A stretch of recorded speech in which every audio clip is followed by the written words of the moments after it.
Hello, you're joining us here at This Museum's Not Obsolete. We're in the telephone exchange room. This is a Telephone Tuesday video, and we've got a special guest with us today. We've got Mick and Luke. Do you want to be in the video as well? We've got Mick's son, Luke. Mick's been in some videos previously. Mick is a current BT employee. He does some very interesting stuff actually with the overseas operations. But he used to, back in the day, work in Holborn Exchange and Wapping, and Wapping. Yeah. Working on this electromechanical Strowger stuff, as well as later on Tixie stuff, and then System X. System X.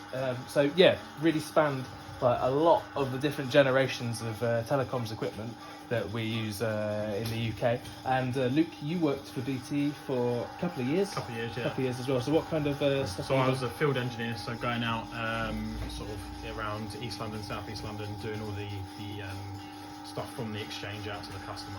Okay, cool. And you guys have brought, very kindly, you brought some equipment that you would have used in the field. And do you want to explain what this is?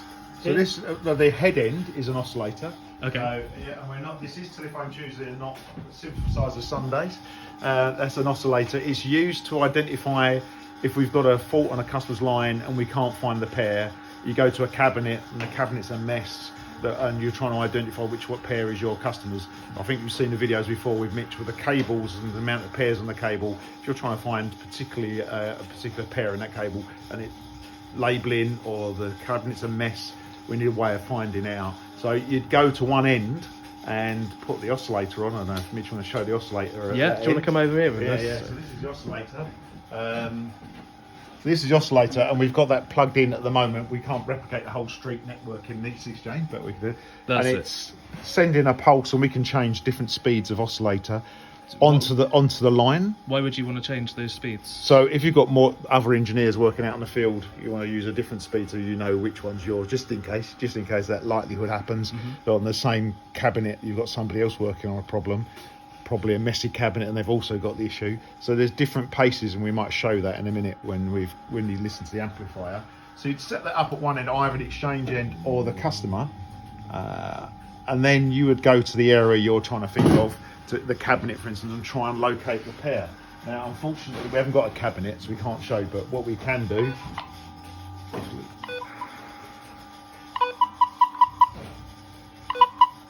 been broken. There's some dodgy battery connections in there, right? But as you can hear, and if we went to, you can hear the oscillator. If I go and change the speed, stay there, Mitch, and I can change the speed.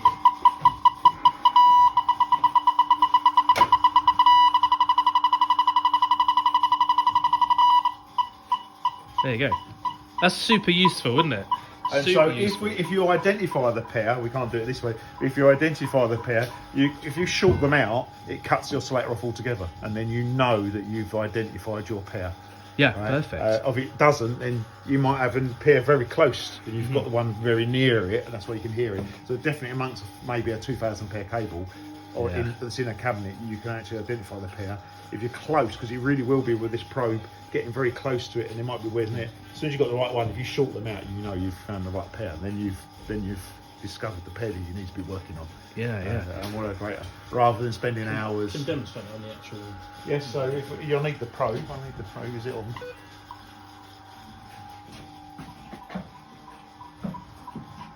I can take it off actually. I can take this off there. Okay. Be careful, I shot myself earlier. You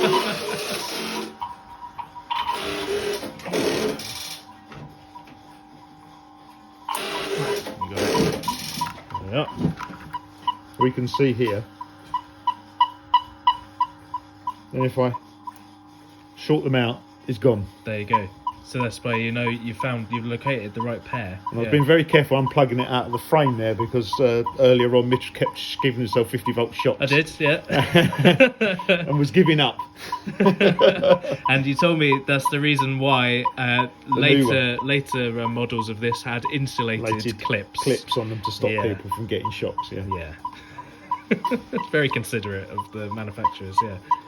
And a useful tool. Very useful, yeah, and not just for telecoms. I mean, around the museum we've got plenty of things with loads of wiring that needs to be traced. So thank you very much for bringing that across to us. That's yeah, no it's going to be problem at all. super useful. Yeah, and if you want to come and visit us down the museum, just like Mick and Luke have done, you can come on weekends throughout the winter. And if you want to support us in a different way, there's a Patreon link down below where you can get all kinds of good stuff behind the scenes of the museum, making machines and stuff, and you can get downloads of the audio sample packs that we have made. And if you just want a particular audio sample pack, I think we made audio sample packs of the telephone exchange. Mick, haven't you got that as your ringtone? I have got it as my ringtone Exactly, that's because... on my phone. Sadly enough, yes. No, it's very cool. So you could be as cool as Mick and have sounds from the telephone exchange in the museum on your mobile phone if you want to, and it would help us do all the cool stuff around here. So do you want to do the sign off of the see you next Tuesday? See you next Tuesday. Okay, thanks guys.